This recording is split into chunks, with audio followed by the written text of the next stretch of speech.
بسم اللہ الرحمن الرحیم نحمدہ ونصلی علی رسولہ الکریم اما بعد اعوذ باللہ من الشیطان الرجیم بسم اللہ الرحمن الرحیم۔ نکاح کی تقریب ہے اور یہ نکاح ایسے دو گھرانوں میں ہو رہا ہے کہ دونوں کے ساتھ میرے دیرینہ مراسم دونوں خاندانوں کے ساتھ اور دونوں گھرانوں کے ساتھ۔ جس نوجوان کا نکاح ہو رہا ہے ہمارے بھائی شجاع علی صاحب، یہ ماشاءاللہ ہمارے ہاں پڑھتے رہے، البرہان کے بہت ہی ابتدائی طالب علم ان کا شمار ہے، اور ان کا نکاح جس گھر میں ہو رہا ہے جس خاندان کے ساتھ، ان سب کے ساتھ ہی میرے مراسم، دلہن کے والد کے ساتھ بھی، ان کے ماموں کے ساتھ بھی اور باقی افراد کے ساتھ بھی۔ تو یہ میرے لیے یہ تقریب ایسے ہے جیسے گھر کی تقریب ہوتی ہے کسی کے، اور انہوں نے ماشاءاللہ اس شادی کو جیسے ہونا چاہیے، جس سادگی کے ساتھ اور سنت کا خیال رکھتے ہوئے جو پورا دین کا اہتمام کرنے کے اعتبار سے ماشاءاللہ بڑی ہی خوشکن اور مثالی شادی ہے۔ انشاءاللہ اللہ پاک اس میں بہت برکتیں عطا فرمائے اور دونوں خاندانوں کو انتہائی خوشیاں نصیب فرمائے۔ اس میں یہ اطمینان کی بات یہی تھی کہ یہ دیکھتے ہی دیکھتے کتنا عرصہ پہلے ہوئی منگنی؟ ایک مہینہ پہلے، یہ لوگ جو آئے تھے کراچی ایک مہینے کے اندر سارا کا سارا معاملہ طے ہو گیا، یعنی رشتہ لے کر جانے سے لے کر یہ آج رخصتی اور نکاح تک کے سارے مراحل ایک مہینے میں طے ہوئے۔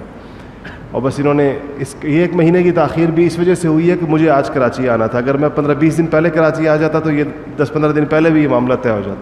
یہ کام اتنے آسان ہوتے ہیں، ہم لوگوں نے کتنے مشکل بنائے ہوئے اور کتنی لمبی مدتوں تک اس کو لٹکایا جاتا ہے اور کتنے اس کے اندر کام اپنی مشکلات بڑھا دی جاتی ہیں۔ 2-4 باتیں شادی کے حوالے سے، نکاح کے حوالے سے عرض کرتا ہوں، اس کے بعد انشاءاللہ نکاح پڑھاتے ہیں۔ نکاح میں کچھ چیزوں کا تعلق نکاح سے پہلے سے ہے، کچھ کا تعلق نکاح کے دوران اور شادی کی تقریبات کے ساتھ ہے، اور کچھ کا تعلق نکاح کے بعد والی زندگی کے ساتھ۔ 3 مرحلے ہیں، تینوں کے بارے میں مختصر بہت ہی، کیونکہ اور بیان بھی رکھا ہوا ہے، ساتھیوں نے خانقاہ میں علماء تشریف لائے ہوئے۔ تو پہلی چیز جو نکاح سے پہلے کی جو باتیں ہیں، ان میں کچھ کا تعلق والدین کے ساتھ ہے، کچھ کا تعلق جن کی شادی ہو رہی ہوتی ہے ان کے ساتھ۔ نکاح کے حوالے سے آپ جانتے ہیں کہ شریعت کی تعلیمات یہ ہیں کہ نکاح جلدی کرنا چاہیے، بالغ ہو جانے کے بعد اولاد کا نکاح کر دینا چاہیے، اس میں تاخیر نہیں کرنی چاہیے۔ ہمارے معاشرے میں اس حوالے سے انتہائی کوتاہی کا مظاہرہ ہو رہا ہے، اور لڑکوں کی بھی اور لڑکیوں کی بھی عمریں گزر جاتی ہیں اور بہت بڑی عمریں ہو جاتی ہیں۔ جب نکاح کی عمر ہوتی ہے والدین یہ سمجھتے رہتے ہیں کہ بچے ہیں، دیکھیں والدین کے لیے تو اولاد ساری عمر ہی بچے رہتی ہے۔ وہ تو اگر آپ کسی 90 سال کی خاتون سے پوچھیں جس کے بیٹے کی عمر 70 سال ہے تو وہ کہتی ہے میرا بچہ بھی بچہ ہی ہے، وہ ماں تو کبھی نہیں مانتی کہ بچہ بڑا ہو گیا۔ تو اس لیے یہ بچے نہیں ہوتے، جب وہ بالغ ہو جاتے ہیں پھر وہ بچے نہیں ہوتے۔ یہ بات والدین کو سمجھ لینی چاہیے۔ والدین بچے کرتے کرتے بچوں کی عمریں 40 سال تک پہنچا دیتے ہیں، کبھی تو بچے۔ تو پہلی بات یہ ہے کہ نکاح بر وقت کرنے چاہیے۔ یہ ساری ہماری خام خیالیہ ہے کہ نکاح کرنے سے کوئی پڑھائی پہ فرق پڑتا ہے، نکاح کرنے سے پتہ نہیں سیٹ ہونے کے بعد اور اپنے پاؤں پہ کھڑا ہونے کے بعد اور پتہ نہیں کیا کیا چیزیں ہم نے بنائی ہوئی ہیں۔ تو یہ لڑکے اپنے پاؤں پر ہی چل رہے ہوتے ہیں، چل پھر رہے ہوتے ہیں سارے کے سارے، تو بس ان کے نکاح کر دینے چاہیے۔ وہ اور کون سے پاؤں ہوتے ہیں جس پہ انہوں نے کھڑا ہونا ہے؟ بس ضروری اس کے پاس اتنا نان نفقہ ہو جائے کہ اپنی بیوی کو سنبھال سکے۔ یہ بات درست ہے کیونکہ وہ تو شرعی ذمہ داری ہے اس کی۔ بیوی کی شادی جس سے ہوتی ہے، لڑکی کی شادی جس سے ہوتی ہے، اصلاً تو وہ اسی کی ذمہ داری ہوتی ہے، اس کے باپ کی ذمہ داری نہیں ہوتی۔ تو اتنا ضرور شریعت نان نفقے کی جو شرائط ہے شریعت کی، وہ جب بندہ پوری کر سکے اس کی شادی کر دینی چاہیے۔ اسی طرح لڑکیوں کی شادی بر وقت کر دینی چاہیے۔ تو پہلی چیز تو بر وقت۔ اس میں معاشرہ خصوصاً جو شہری معاشرے ہیں وہ بہت زیادہ تاخیر کر رہے ہیں اور بڑھتی چلی جا رہی ہے یہ بات، اس کی وجہ سے مشکلات بھی پیش آتی ہیں۔ اس کا تعلق بہت ساری چیزوں کے ساتھ ہے۔ لڑکیوں کی جتنی چھوٹی عمروں میں شادیاں ہوتی ہیں اتنا ان کے لیے اس نئے گھر میں جا کے بسنا آسان ہوتا ہے، اس کی ترتیب سیکھنا آسان ہوتا ہے، اس مزاج میں ڈھلنا آسان ہوتا ہے، اور جتنی عمریں بڑھتی چلی جاتی ہیں تو اس کے بعد پھر آپس کے اندر جو مناسبت پیدا ہونے میں دیر لگتی ہے، بعض اوقات نہیں پیدا ہو پاتی. دونوں افراد کے مزاج اتنے پختہ ہو جاتے ہیں کہ وہ ایک دوسرے کے ساتھ ان کا پھر جو تعلق اور جو مناسبت ہونی چاہیے وہ نہیں ہو پاتی. دوسری چیز شادی میں یہ ہے کہ رشتہ ڈھونڈتے ہوئے کیا دیکھا جائے. نبی کریم صلی اللہ علیہ وسلم نے ساری بات کو چند جملوں میں سمیٹ دیا کہ آپ نے فرمایا کہ شادیاں لوگ حسب نسب کی بنیاد پر بھی کرتے ہیں، شکل و صورت کی بنیاد پر بھی کرتے ہیں، مال کی بنیاد پر بھی کرتے ہیں.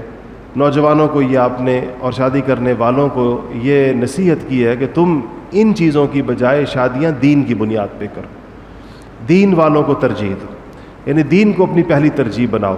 یہ بہت بڑی چیز ہے کہ ہمارے ہاں آپ نے دیکھا ہوگا بہت سے رشتے ناتے بعض لوگوں نے طے کیا ہوا ہے کہ ہم فلانی برادری میں کرتے ہیں، اسے باہر نہیں کرتے.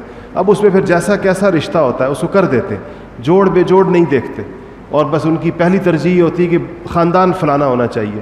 یہ نہیں ہونا چاہیے. مال کی بنیاد پر کیے ہوئے رشتے میں کیا برکت ہوگی؟ مال تو ایک آنی جانی چیز ہے، کسی کے پاس آج ہے کسی کے پاس کل نہیں ہے، تو اگر اس کی بنیاد پر کیا. اسی طرح صرف نسب کی بنیاد پر، شکل و صورت کی بنیاد پر صرف شادیاں. شکل بھی عارضی چیز ہے، خدا نہ خواستہ آج کسی پر کوئی ایسی آفت آ جائے کہ اس کی شکل بگڑ جائے، تو اگر شادی کی بنیاد ہی صرف شکل رکھی گئی ہے تو وہ چلے گی کیسے پھر اس کی وجہ سے. اس لیے دین ایک دائمی اور مستقل چیز ہے، شادیاں اس کی بنیاد کے اوپر کرنی چاہیے، رشتے اس کی بنیاد پر بابرکت ہوتے ہیں وہ رشتے. تیسری بات کا تعلق شادی، یہ تو ہو گئی شادی سے پہلے کی چیزیں. شادی کے دوران کی جو چیزیں اس میں سے ایک چیز یہ ہے کہ نبی کریم صلی اللہ علیہ وسلم سے اور صحابہ کی جو شادیاں ہیں تو اس کے اندر سادگی ہے.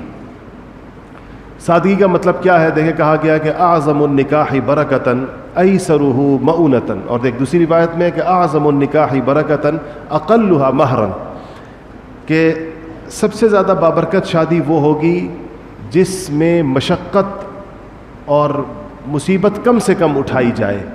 شادی کے نام پر لمبے چوڑے سلسلے نہ ہوں، جتنا وہ مختصر ہو سکے اتنا برکت بڑھ جائے گی. مہر بھی بہت لمبے چوڑے مہر، ہمارے علاقوں میں جہاں بعض علاقوں کے اندر جہاں مہر کے نام پر اتنی بڑی چیزیں رواج کے اندر ہیں کہ لڑکا زمین بھی لکھے گا اور گھر بھی لکھے گا اور زیور بھی دے گا، اس مہر کو پورا کرتے کرتے لڑکوں کی عمریں 40 سال سے اوپر چلی جاتی کہ مہر نہیں پورا ہو رہا، اور وہ رواج ہے، اس رواج پر لازمی عمل کیا جاتا ہے بعض علاقوں میں. تو مہر جتنا کم ہو، سہولت والا ہو، لڑکی کی حیثیت کے مطابق ہو، لیکن سہولت والا، لڑکے پر آسانی ہو جس کو دینے میں، اس نکاح کے اندر برکت زیادہ ہوتی. جس نکاح میں شادی کی مصیبتیں کم ہوں اس کے اندر برکت زیادہ ہوتی ہے. تو ایک تو شادی کا یہ ہے کہ اس کو سادگی کے ساتھ کیا جائے. حضرات صحابہ کرام رضوان اللہ تعالی علیہم اجمعین نکاح کیا کرتے تھے، مدینہ شریف میں ہی رہتے ہوئے نکاح کرتے تھے، اور آقا پاک صلی اللہ علیہ وسلم کو اس کی خبر بھی نہیں ہوتی تھی. بعض اوقات ان کے جسموں کپڑوں کے اوپر خوشبو کے نشانات دیکھ کر صحابہ سے پوچھا کہ تمہارا نکاح ہو گیا؟ کہ ان کا حاجی نکاح ہو گیا. تو اس کا مطلب یہ ہے کہ انہوں نے حضور کو نہیں بتانا ضروری نہیں سمجھا، ایک عام سی روٹین تھی، بغیر بس جس کے پاس تھوڑا مہر ہو گیا اور بیوی کو رکھنے کا نظام ہو گیا بس نکاح ہو جایا کرتے تھے. تو نکاح کے اندر جو ہے سادگی کرنی چاہیے. ہمارے بزرگوں میں سے شیخ الحدیث مولانا محمد زکریا صاحب کاندھلوی رحمۃ اللہ علیہ کی جو آپ بیتی ہے بڑی دلچسپ، اور ہے تو آپ بیتی لیکن کسی کہانی کی طرح دلچسپ انداز میں لکھی گئی ہے. شیخ نے اپنی بیٹیوں کے نکاح کے قصے لکھے، کہا کہ میں نے بیٹیاں ایسے بیاہی ہیں، اتنی اس میں دیر لگی اور اتنی مشقت ہوئی ہے جتنی 2 رکعت نفل پڑھنے میں ہوتی ہے. تو کہا کہ وہ ہمارے محلے میں سہارنپور میں حضرت شیخ کا گھر میں نے دیکھا، سہارنپور کے اندر کچا گھر کہلاتا تھا.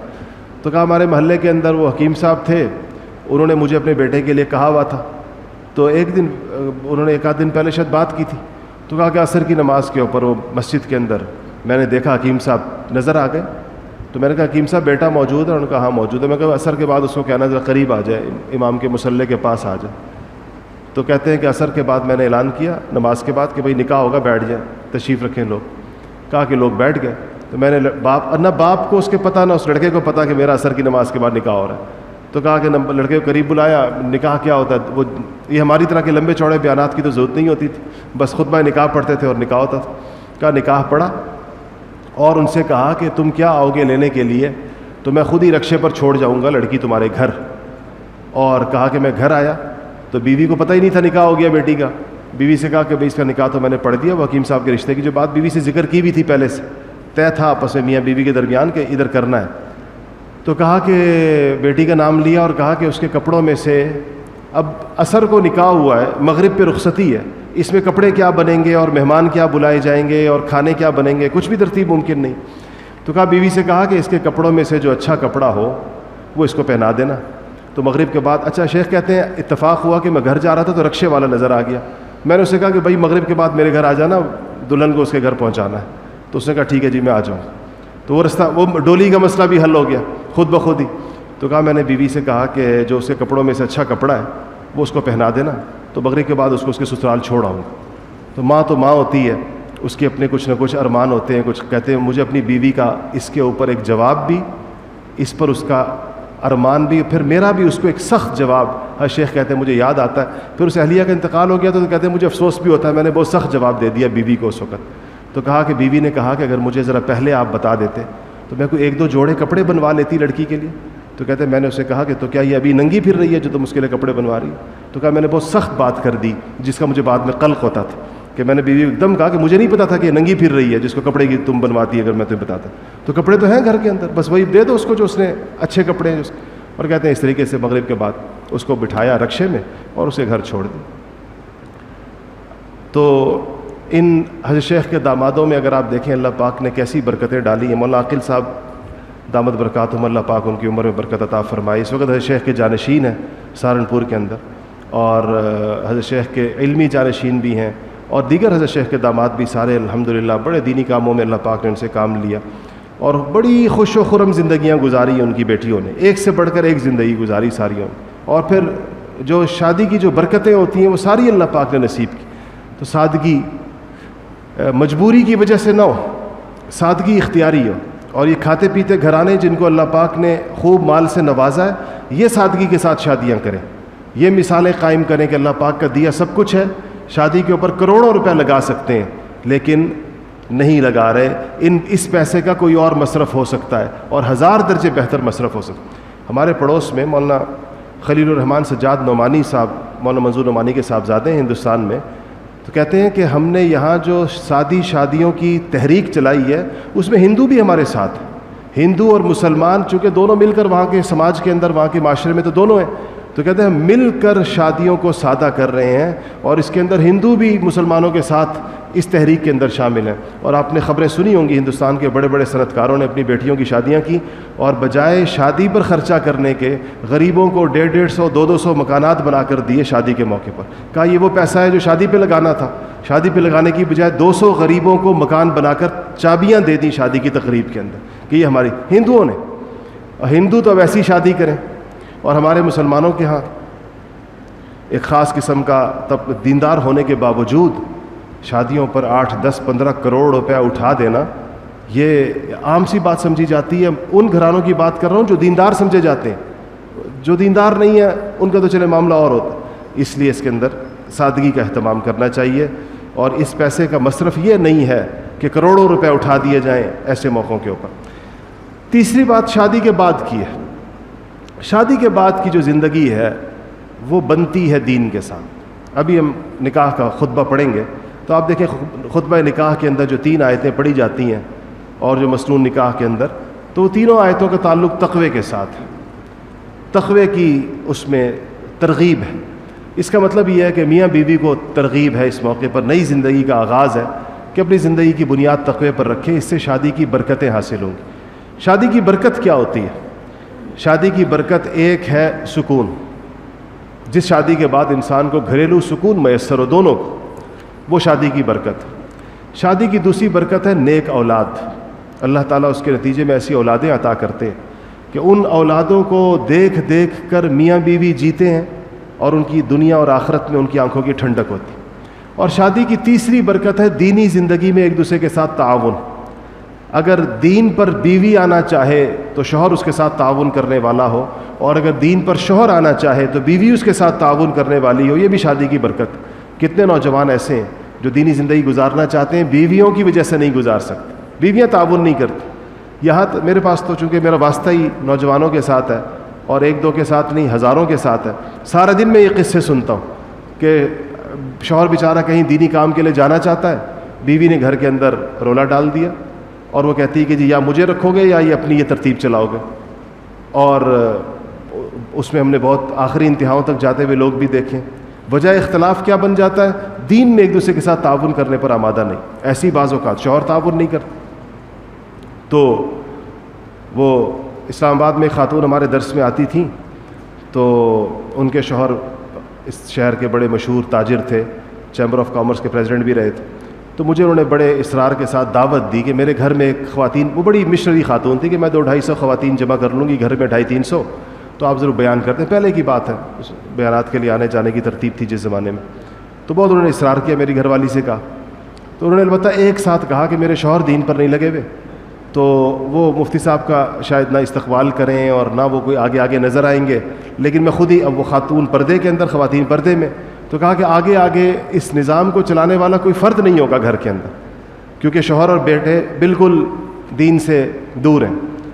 تو یہ ایک بڑا مسئلہ ہے، اس نے کہا. تو میں نے کہا نہیں کوئی بات نہیں، تو ہمیں کون سا ایسا پروٹوکول درکار ہوتا ہے کہیں جانے کے لیے، ہم آ جائیں گے بیان کرنے کے لیے. تو ادھر ہی اسلام آباد کا ایک بڑا پوش علاقہ ہے، ان میں بہت بڑی ان کی کوٹھی تھی، کئی ہزار گز کی. تو میں وہاں گیا تو وہ تو مجمع خواتین کا تھا، پردے میں تھا سارا کا سارا، سینکڑوں خواتین تھیں. تو ان کے شوہر اور بیٹے باہر بیٹھے ہوئے تھے. میں جب گیا ان کے ڈرائنگ روم میں داخل ہوا تو کوئی اپنی جگہ سے اٹھا نہیں سلام کرنے کے لیے. خیر میں نے جا کر ان سب کو ان کے صوفوں پر سلام کیا جو جہاں بیٹھا ہوا. اب میں بیٹھ گیا تو مجھے سمجھ میں نہیں آیا کہ بیان کیسے کروں. تو اندر سے پرچی آئی کہ بیان شروع کریں. تو سامنے کوئی چیز ہی نہیں تھی، میں کہ کیسے کروں. تو وہ ایک لڑکے نے مجھے اشارہ کیا کہ وہ سامنے مائک پڑا ہے، وہ لا کے سامنے لگاؤ اپنے اور بیان کرو. تو اس کے مطلب یہ تھا. میں گیا، میں نے جا کر وہ مائک اٹھایا. اس کو مجھے سوئچ نہ ملے کہ پتہ نہیں وہ نیا ان کا گھر تھا، مجھے تو پتہ ہی نہیں اس کی بجلی کا نظام کدھر ہے، فلانا کدھر ہے. تو خیر کسی طرح ہم نے وہ مائک، میرے ساتھ کوئی تھا بھی نہیں، مستورات کا بیان تھا، میں اسی اکیلا چلا گیا تھا. بڑی مشکل سے میں نے وہ سارا نظام برابر کیا اور بیان کیا خواتین کو. بعد میں جب میں بیان کر کے آ گیا تو مجھے ان کا پھر سے پیغام آیا کہ وہ تو ان دیکھ نہیں رہی تھی لیکن ان کو اپنے گھر کا پتہ تھا. تو کہنے لگی کہ میری اہلیہ سے کہنے لگیں کہ پتہ نہیں مفتی صاحب آئے تھے، پتہ نہیں کسی نے سلام بھی کیا یا نہیں کیا، کسی نے بٹھایا بھی یا نہیں بٹھایا، کسی نے پانی بھی پلایا یا نہیں پلایا. تو لیکن خواتین جو آئی تھیں انہوں نے اپنے طبقہ جمع کیا تھا، کہا ان کے اوپر الحمدللہ بہت اثر ہوا یہ. تو میں سوچ رہا تھا دیکھیے یہ بھی خواتین ہیں بیچاری، اور اپنے گھروں کے اندر اتنی دیندار خاتون بیچاری، لیکن شوہر اس کے ساتھ کسی دینی کام میں تعاون کرنے پر آمادہ نہیں. تو دونوں شکلیں ہوتی ہیں، کبھی ایک طرف سے نہیں ہوتا تعاون، کبھی دوسری طرف سے. یہ بہت بڑی بابرکت چیز ہے کہ میاں بیوی دونوں ایسے ہوں کہ دونوں کو دین کے ساتھ تعلق ہو اور دینی کاموں کے اندر ایک دوسرے کے ساتھ مدد اور تعاون کرنے والے ہوں. تو انشاءاللہ اس شادی کو اللہ پاک یہ ساری برکتیں عطا فرمائے اور ان کے لیے خوشیوں اور مسرتوں کی ہو دونوں جانب، اور اللہ پاک ہر قسم کے شرور اور فتن سے ان سب کی حفاظت فرمائے. وآخر دعوانا الحمدللہ رب العالمین. الحمد لله نحمده ونستعينه ونستغفره ونؤمن به ونتوكل عليه ونعوذ بالله من شرور أنفسنا ومن سيئات أعمالنا من يهده الله فلا مضل له ومن يضلله فلا هادي له ونشهد أن لا إله إلا الله وحده لا شريك له ونشهد أن سيدنا وسندنا وحبيبنا وشفيعنا ومولانا محمدا عبده ورسوله. أما بعد فأعوذ بالله من الشيطان الرجيم. بسم الله الرحمن الرحيم. قال الله سبحانه وتعالى يا أيها الناس اتقوا ربكم الذي خلقكم من نفس واحدة وخلق منها زوجها وبث منهما رجالا كثيرا ونساء واتقوا الله الذي تساءلون به والأرحام إن الله كان عليكم رقيبا. وقال الله سبحانه وتعالى يا أيها الذين آمنوا اتقوا الله حق تقاته ولا تموتن إلا وأنتم مسلمون. وقال الله سبحانه وتعالى يا أيها الذين آمنوا اتقوا الله وقولوا قولا سديدا يصلح لكم أعمالكم ويغفر لكم ذنوبكم ومن يطع الله ورسوله فقد فاز فوزا عظيما. وقال حبيبنا ونبينا محمد صلى الله عليه وسلم النكاح سنتي وفي رواية ومن رغب عن سنتي فليس مني. وقال حبيبنا صلى الله عليه وسلم أعظم النكاح بركة أيسره مؤونة. صدق الله العظيم وصدق رسوله النبي الكريم ونحن على ذلك من الشاهدين والشاكرين والحمد لله رب العالمين. اچھا جی، صفدر احمد خان صاحب کون ہیں؟ آپ ہیں نا صفدر احمد خان صاحب؟ آپ نے اپنی بھتیجی ہیں، بھانجی بھتیجی ہے، اپنی بھتیجی عائشہ خان صاحبہ جو صاحبزادی ہیں شاہد احمد خان صاحب کی، ان کو بمطابق شریعت محمدی بعوض 3 لاکھ روپے مہر جو کہ طلائی زیورات کی شکل میں ہے اور سارا مہر معجل ہے، اس مہر کے عوض میں شجاع علی صاحب کے نکاح میں دے دیا، کہیے دے دیا شجاع علی صاحب، آپ نے عائشہ خان صاحبہ جو صاحبزادی ہیں شاہد احمد خان صاحب کی، ان کو بمطابق شریعت محمدی بعوض 3 لاکھ روپے طلائی زیورات، 3 لاکھ روپے کے طلائی زیورات جو سارا مہر معجل ہے، اس مہر کے عوض میں اپنے نکاح میں قبول کیا۔ دعا کریں جی الحمدللہ رب العالمین والعاقبۃ للمتقین والصلاة والسلام علی سید الانبیاء والمرسلین ربنا ظلمنا انفسنا وان لم تغفر لنا وترحمنا لنکونن من الخاسرین۔ یا رب العالمین اس نکاح میں انتہائی برکتیں عطا فرما، دونوں خاندانوں کے لیے اس کو انتہائی بابرکت فرما۔ یا رب العالمین نبی کریم صلی اللہ علیہ وسلم نے نکاح کی عبادت کے ساتھ جتنی خیریں جوڑی ہیں دونوں خاندانوں کو، دونوں افراد کو عطا فرما، شادی کی تمام برکتیں عطا فرما، حاسدین کے حسد سے، شریروں کے شر سے، فتنہ پردازوں کے فتنے سے یا رب العالمین ان کی حفاظت فرما، ہر قسم کی مسرتیں خوشیاں عطا فرما، دین پر چلنے کی توفیق نصیب فرما، ایک دوسرے کے حقوق و فرائض پہچان کر ادا کرنے کی توفیق نصیب فرما یا رب العالمین۔ یا احکم الحاکمین اس معاشرے میں شادیوں کو آسان فرما دے اور سنت کے مطابق کرنے کی توفیق نصیب فرما۔ وصلی اللہ تعالی علی خیر خلقہ محمد وآلہ واصحابہ اجمعین، آمین برحمتک یا ارحم الراحمین۔ میری طرف سے دونوں خاندانوں کو بہت بہت مبارک